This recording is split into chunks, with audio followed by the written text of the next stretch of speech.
Internal controls are really important. Shareholders are absentee owners and they've handed over their hard-earned money. A company with a strong internal control will help to ensure that these resources that the company's been given are being used efficiently and effectively, and that there's no fraud, or help to mitigate fraud, and to also help to ensure that the accounting records are reliable. Some of the elements of a strong internal control include separation of duties. You don't want one person doing too many things. You don't want a person who has access to assets also have access to the accounting records.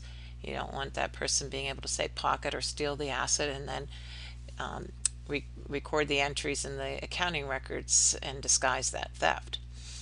Oftentimes you'll hear about a small business where they had an embezzlement, and the owner responding with, "That was my best employee. That employee did so much, had so many responsibilities, never missed a day."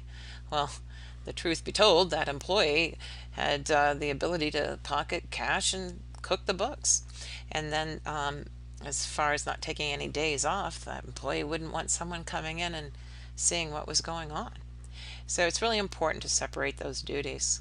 If you've seen the movie Office Space, the programmer, this was based actually on a true story where the programmer had employees' paychecks rounded down by 1 penny, and the money was wired to an offshore account. Well, programmers shouldn't have access to live data, first off, and these programs should be checked against the basically have two programs running simultaneously and making sure the end result's the same, and hopefully something like that would have been caught. It's important to have a good trail, good documentation, and then authorization. Controlled access is important. You need good passwords on password protection for accounting records. You need a lot of checks and balances.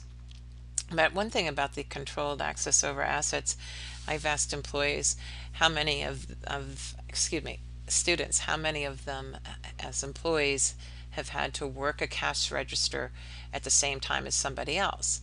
And then in asking them, well, what happens when the drawer is short? Because one of the checks that should be done is you check to make sure that the amount of cash in the register at the end makes sense given what was in the drawer at the beginning of the shift and how much was made in sales.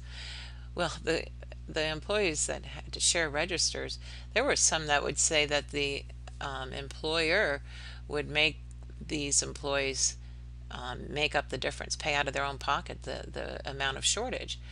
Well, that's really poor policy. That's not good internal control, because what should be the situation is only one person should have that responsibility. You don't want a shared responsibility, and that way if something is not right, you know who to point the finger at. So you need controlled access to assets. And then independent checks, there's a lot of that needs to be done, making sure that the bank balance agrees with what's in the bank or the cash account and the accounting records. You have a lot of inventory being counted.